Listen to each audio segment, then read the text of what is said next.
Hi guys, I'm Shtuki. Today I'll show you a cool way to protect soil against erosion, which is used in Israel.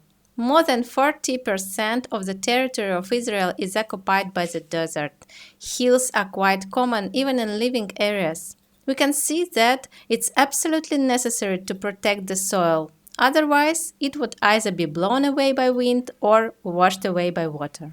Look, what an interesting method is used in Israel to protect soils against erosion.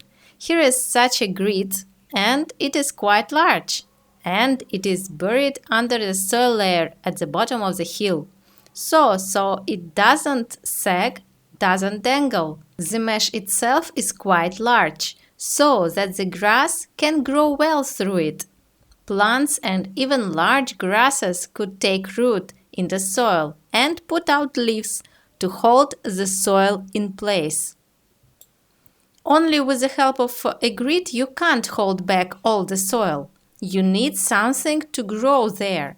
In this way, with the help of sewing grasses for long-term use, a natural buffer zone is created with the help of vegetation. If the soil is not covered with any plants, then it's an increased risk of erosion, destruction, and weathering. Rain and wind carry soil particles off the slopes.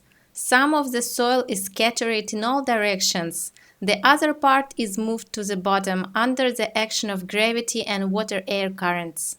If vegetation begins to grow on a slope, it retains soil particles with its roots and green plant parts, together with such a grid. The anti-erosion mesh will partially keep the soil from eroding until the slope has a green cover.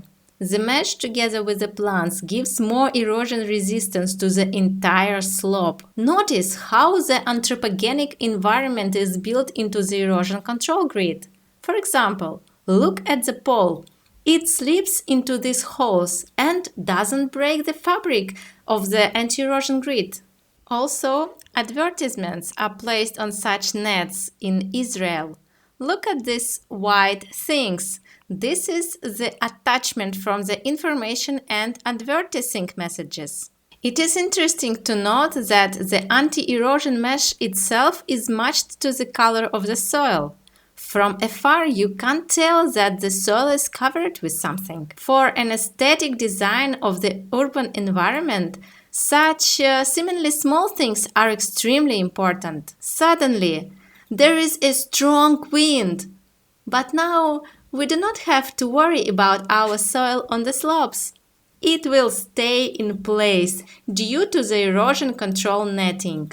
Of course, it will be even better when the plants grow. Then the soil will be completely protected. But even now, it will be fine.